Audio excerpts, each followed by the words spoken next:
अस्सलामुअलैकुम और good morning everyone ji from Jagran, जहाँ पे मैं पिछले 2 दिन से स्टे कर रहा था। बाबून करने के बाद मैं यहाँ पे पहुँचा था। यहाँ पे रुकना तो नहीं था, लेकिन आपको पता है कि लीपा वैली में मेरा एक ड्रोन ख़राब हुआ था, तो वो मैं चाहता मैंने इस्लामाबाद, वो मुझे 2 दिन पहले मिलना था, वो नहीं मिला, तो इस इंतज़ार में मैं यहाँ पर बैठा रहा। आज मैं जा रहा था इस्लामाबाद कि चलो जाके उस ड्रोन का पता करते हैं, अगर तो वो ठीक हो गया तो वो पिक करते हैं, और अगर वो नहीं हुआ तो वहाँ से जाके एक न्यू ड्रोन लेते हैं और अपना सफ़र जो वो कंटिन्यू करते हैं। सुबह मैं 6 बजे उठा। कल यहाँ पे काफ़ी ज़्यादा बारिश हो रही थी। बाइक को स्टार्ट करने की कोशिश की और बाइक जो है ना वो स्टार्ट ही नहीं हो रही। अब ये नहीं पता कि इसकी बाइक की जो है किसी जगह पानी चला जाए गया है या कोई इस तरह के इशू जो है ना, सारा कुछ जो कुछ मुझे पता था या जो लोगों से मैं पूछ सकता था वो मैंने पूछा। यहाँ पे एक इशू ये भी है कि जो मोबाइल सर्विस जो एस्कॉम की सर्विस है माशाल्लाह, वो आज सुबह से जो है ना कोई 1 घंटे के लिए आई है, उसके बाद दोबारा चली गई है। बाकी एरियाज़ में बिजली जाती है, यहाँ पे बिजली के साथ जो है मोबाइल सर्विस भी चली जाती है। बाइक जो है ना बैटरी वगैरह चेक की उसकी, जितना भी पता था मुझे उस हिसाब से, और जो भी कोई अंदर से रिले वगैरह के अगर कोई उनमें कोई इशू आया है या किसी जगह पे कोई कनेक्शन लूज़ हुआ है, लेकिन वो सब चेक करने के बाद यही लग ये रहा है कि इसके ना तो कोई फ्यूल पंप में इशू है, ना इसकी बैटरी में इशू है। अल्लाह जानता है कि क्या इशू है। इसलिए मैं कोशिश कर रहा हूँ कि बजाय ये कि मैं यहाँ पे ज़्यादा टाइम गुजारूँ, मोबाइल सर्विस भी नहीं आ रही, ताकि मैं किसी से कोई मैकेनिक्स वगैरह से किसी से रब्ता करके हेल्प ले सकूँ। तो अभी सोचा ये है कि पीछे आप मेरे देख रहे हैं एक सुजुकी आई है, इसके अंदर इसको डालते हैं और इस्लामाबाद लेके चलते हैं। जागरान से लगेंगे तकरीबन कोई 8 घंटे के आसपास लग जाएंगे, और वहाँ जाके उस्ताद बशीर साहब के पास लेके जाते हैं, जिन्होंने बाइक को पहले चेक किया था। वही बताएंगे कि बाइक के अंदर इशू क्या है। उम्मीद करते हैं कि कोई बड़ा इशू नहीं होगा और इशू सॉल्व भी हो जाएगा कोई 1 आधे दिन में, ताकि ये कि मैं वहाँ से फिर दोबारा जो है ना अपना सफ़र कंटिन्यू कर सकूँ। ये जो भाई आए हैं यहाँ पे सुजुकी वाले, उन्होंने बड़ा मुनासिब सा रेट बताया, 12,000 रुपये। मैंने कहा ठीक है जी, इसी में लेके चलते हैं इसको। कल तक तो बिल्कुल ठीक थी बाइक, और कल मैंने वैसे इरादा ये था कि मैं निकल जाऊँ इस्लामाबाद। अगर कल निकल जाता तो चला जाता, लेकिन एनी में जो होना था सो हो गया। अभी इसको बाइक को लोड करते हैं और चलते हैं आगे की तरफ।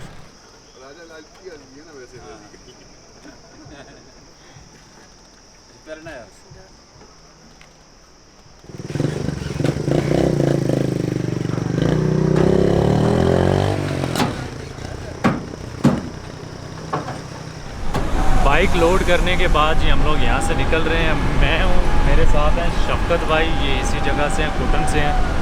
बकौल इनके कि हमें लगेंगे तकरीबन यहाँ से इस्लामाबाद पहुँचते हुए 7 से 8 घंटे अभी हुए हैं। यहाँ पे तकरीबन 10 बज गए हैं ना, 10 बज गए हैं, तो हो सकता है कि हम 4 बजे तक ना, उम्मीद है कि इंशाल्लाह पहुँच जाएंगे। 10:30 हो गए तो 4:30 बजे तक पहुँच जाएंगे। लेकिन मैं आपको बताता जाऊँगा कि जिस तरह की भी सिचुएशन बनती है, बस अल्लाह खैर तरीके से जो है ना हमें लेके जाए, क्योंकि अभी ज़रा थोड़ा सा स्लो स्पीड है। बाइक पे होते तो ज़रा हम 6 घंटे में पहुंच जाते शायद, अब थोड़ा सा टाइम लगेगा। लेकिन एनी में आपको जो है ना वो बताता जाऊंगा टाइम के साथ साथ।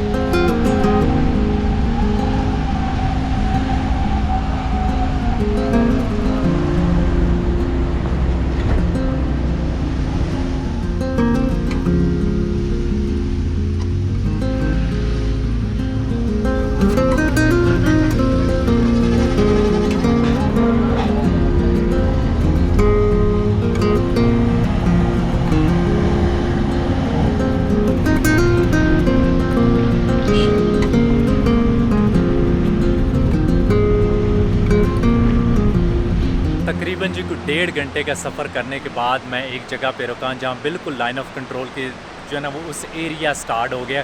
दूसरी साइड पे जो गांव या कस्बा नज़र आ रहा है वो तितवाल का आ रहा है। बहुत ही खूबसूरत लग रहा है। मुझे ये नहीं पता कि इस पूरे रीजन को ये तितवाल कहते हैं। ये छोटा सा जो गाँव है दूसरी तरफ नज़र आ रहा है उसको कहते हैं। पाकिस्तान वाली साइड पे एज सच को गाँव या कस्बा नहीं है, छोटे छोटे 2-3 घर आपको नज़र आएंगे। मैं इस रीजन से जब लास्ट ईयर गुजर के गया था नीलम की तरफ, तो मैंने एक डिटेल ब्लॉग बनाया था, इसलिए मैं यहाँ से ना कुछ ज़्यादा डिटेल दोबारा नहीं बना रहा। और अगर आपको वो देखना है, आप चाहते हैं कि बाइक ब्लॉग देखें, तो इसका लिंक जो मैं डिस्क्रिप्शन में डाल दूँगा। हमारी कोशिश होगी कि अगला सफ़र जो है ना हम ज़रा छिक के करें, क्योंकि यहाँ तक पहुँचने में हमें काफ़ी टाइम लग गया। रास्ते में हमने ब्रेक्स भी ली क्योंकि इसकी गाड़ी में भी कोई इशू थे, उसको सही करवाया है। और अब कोशिश होगी कि शाम होने से पहले जो है 7-8 बजे तक ना हम पहुँच जाएँ। ये ना हो कि हम वहाँ पे पहुँचे और मैकेनिक साहब जो है वो छुट्टी करके जो है ना वो चले जाएँ। तो अभी चलते हैं जी आगे की तरफ।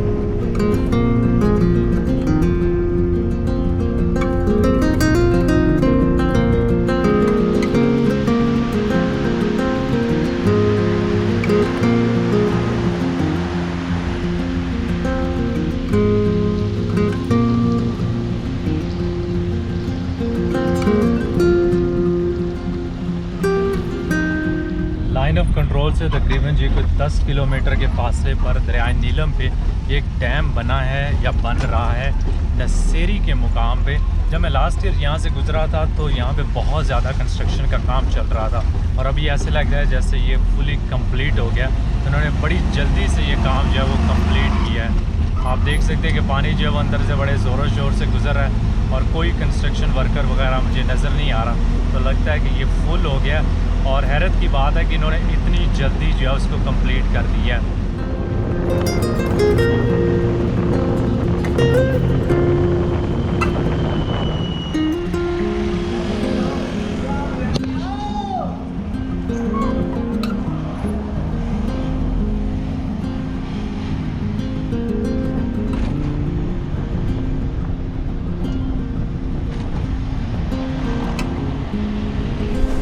अभी जी हम लोगों ने मुज़फ़्फ़राबाद क्रॉस किया है तकरीबन कोई 4 घंटे की ड्राइव के बाद।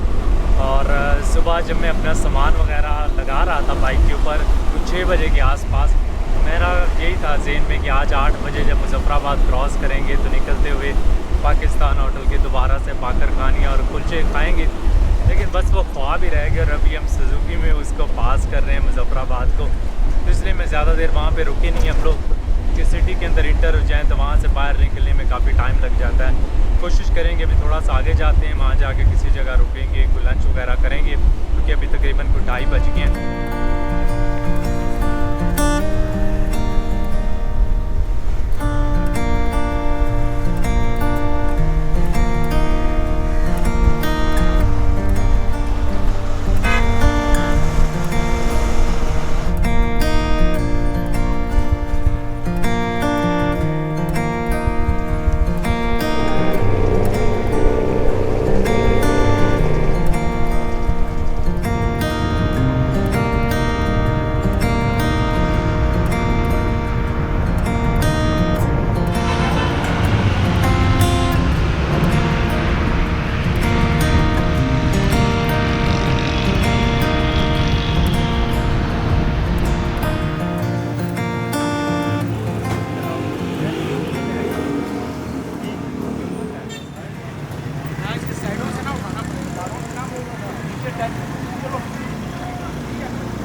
फाइनली जी कुछ 10 घंटे की ख्वारी के बाद मैं पहुंचा हूं जिस पिंडी में सदर में, जहां पे उस्ताद बशीर साहब की वर्कशॉप है। बाइक ला के उनके पास खड़ी की है।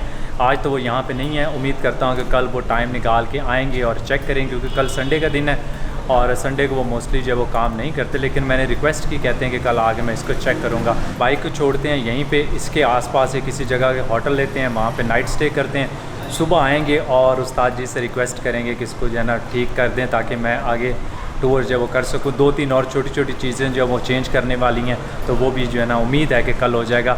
मैं खैर आपको सुबह बताता हूँ। अभी चल के कोई होटल वगैरह यहाँ पे इसके आसपास में सदर में कोई ढूंढते हैं जाके।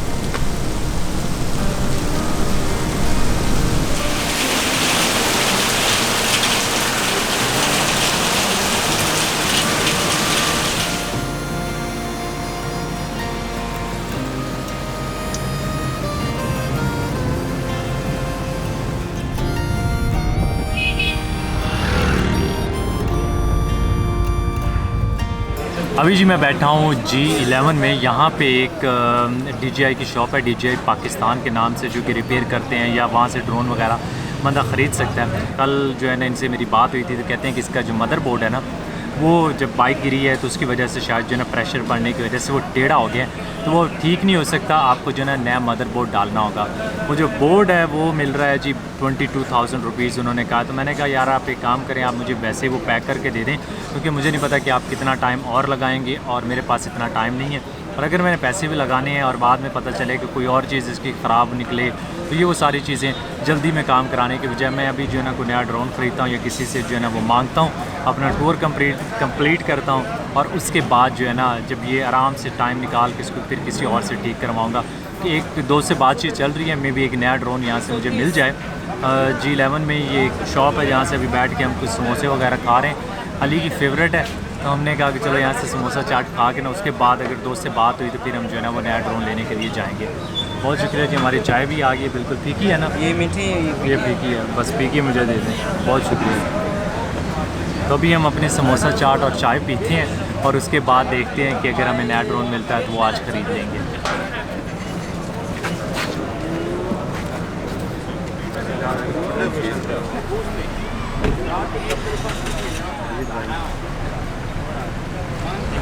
Thank you so much. आपका नाम क्या है? डॉक्टर अरसलान। डॉक्टर अरसलान, हाँ डॉक्टर, हाँ सीरियस। बहुत शुक्रिया, थैंक यू सो मच जी। फाइनली जी Air 2S जो है वो ख़रीद लिया है मैंने। नॉर्थ अमेरिकन वर्जन मुझे यहाँ पे मिला है। पहले जब मैं जर्मनी में होता तो मुझे जो वो यूरोपियन वर्जन मिलता है, ये मिला है जी मुझे 2,30,000 में। नॉर्मली जो इसकी प्राइस है वो 2,35,000 से लेके 2,45,000 या 48 तक जो मुझे प्राइसेस कोट की हैं डिफरेंट डीलर्स ने। तो ये मेरे दोस्त ने अरेंज करवा के दिया था, हारिस ने, आप उसको जानते होंगे शायद, बहावलपुर से है लड़का। उसके कुछ दोस्तों के थ्रू जो है ये मुझे थोड़ा सा सस्ता मिल गया। तो ये आ गया जी हमारा Air 2S। विंग्स जो हैं उसके ऊपर नहीं लगे, वो हम एक्स्ट्रा जो है ना अभी लगा लेंगे थोड़ी देर में। तो ये था जी हमारा 2,30,000 रुपये का आज का ख़र्चा। बाकी आपको कल बताएंगे जो मेरी बाइक है उसके ऊपर कितना ख़र्चा आता है। उम्मीद करते हैं कि कल सुबह जो है वो उस्ताद जी जो है ना वो कर देंगे। आज संडे को वो काम नहीं कर रहे, हम यहाँ पे रेस्ट करते हैं और इसका जो है ना वो सीखते हैं कि इसको ड्रोन को उड़ाना किस तरह, इसकी ऐप कौन सी होगी, ये सारी चीज़ें।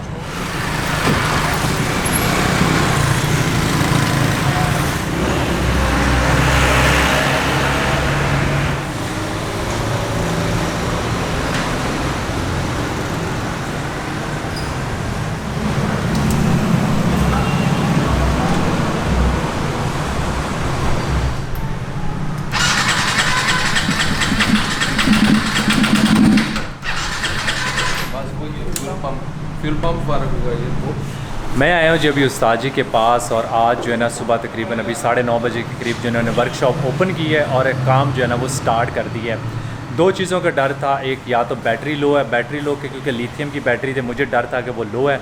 उसका मैं चार्जर अपने साथ जर्मनी से लेके आया था, वो चार्जर लगाया है। और साथ में एक और भी इशू हो सकता था कि शायद ये स्पार्क प्लग का इशू है या करंट वगैरह नहीं आ रहा। तो वो सारी चीज़ें जो है उस्ताद जी ने चेक की हैं, तो उसके बाद कहते हैं कि वो सब ठीक है। फिर हमने लास्ट में जो चेक किया वो है जिसका फ्यूल पंप चेक किया। तो उन्होंने डायरेक्ट फ्यूल थोड़ा सा डाल के चेक किया और बाइक ने ना वो रिएक्शन दिया है। उसके बाद उन्होंने ये बताया कि इसी के फ्यूल पंप में इशू है जिसको दोबारा हमें चेंज करना पड़ेगा। आपको याद होगा कि लास्ट टाइम भी जब इसमें इशू आया था तो फ्यूल पंप का इशू आया था, तब भी लग ये रहा था कि हो सकता है कोई बैटरी वगैरह का इशू हो, लेकिन बैटरी का कोई इशू नहीं है। अभी मिल के जो है ना मैं इनसे सीख भी लेता हूँ, क्योंकि लास्ट टाइम जब मेरा इशू आया था तब मुझे सीखने का मौका नहीं मिला। उसको भी खोलते हैं, सीखते हैं और साथ साथ देखते हैं कि उम्मीद करते हैं कि उसके अलावा कोई और इशू नहीं होगा। जो चीज़ें वैसे लगनी हैं वो मैं अपने साथ ऑलरेडी कैरी करके लेके आया हूँ, तो उम्मीद है कि आज जो है ना बाइक ठीक हो जाएगी।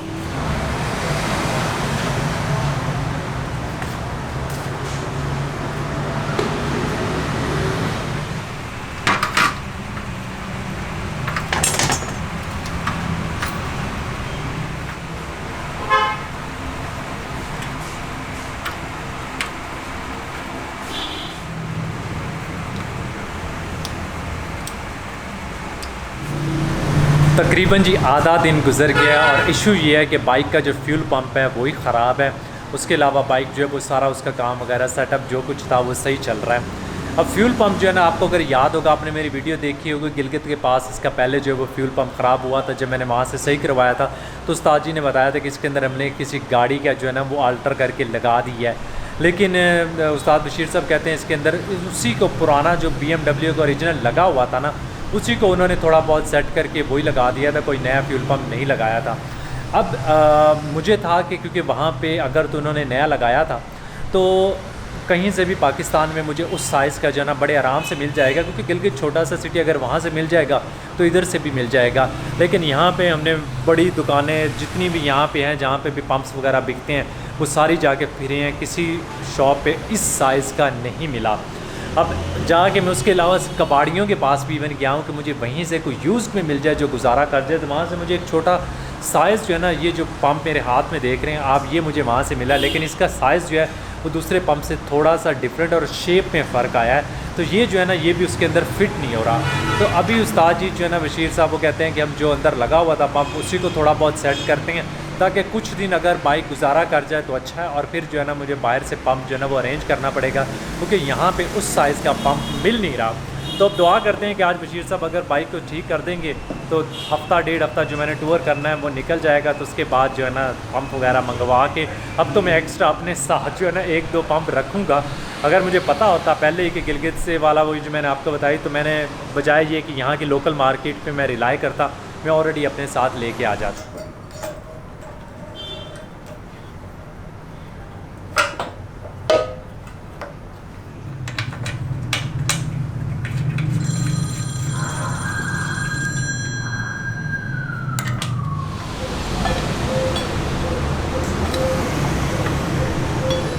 अरे चेक तो करो यार।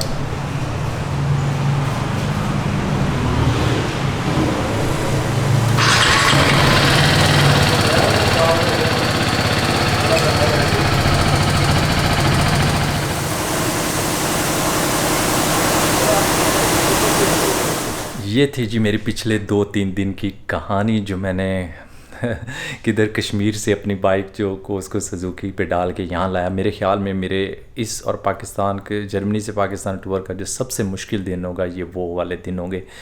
इतना लंबा जो सफ़र करना, वो भी सुजुकी में बैठ के उसके इंजन के ऊपर, वो इतनी हीट और इतनी धूल मट्टी। लेकिन एनीवे कहते हैं ना कि जो होता है अच्छे के लिए होता है। मैं भी इसी के में मेरे अच्छाई हो कुछ ना कुछ जो है वो कहते हैं छोटा नुकसान आपको बड़े नुकसान से और इन चीज़ों से बचाता है।